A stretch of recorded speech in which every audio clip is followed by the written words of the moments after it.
So here's the question. You're in a helicopter, you're in the desert, the sand's flying around like it is tonight. You've got to refuel that helicopter while you're taking fire. How does that happen? Dave Malkoff shows us.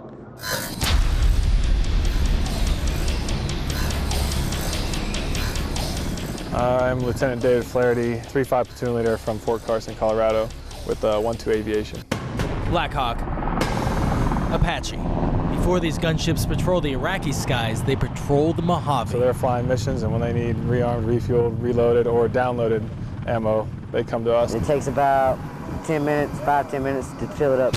How long did it take you last time you were at the gas station? I'm sure you didn't get 475 gallons of jet fuel like the Apache does every time it's empty. Hey, want to see how they do that? We have the armament guys out there that arm the bird with ammo.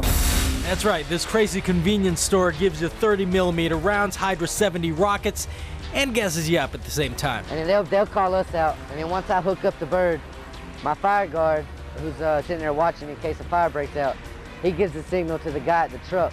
He relays it back to the guy at the truck, and that's how they know to cut the fuel. The dust here in the Mojave is pretty much the same kind of dust you'd see in Afghanistan or Iraq. It is murder on the moving parts inside those helicopters back there, and any helicopters that would land here, you'll see that dust plume from miles away.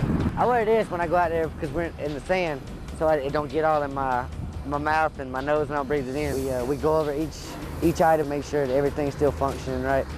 And everything's still running right, so. Because even in a routine training exercise, malfunctions up here can cost lives.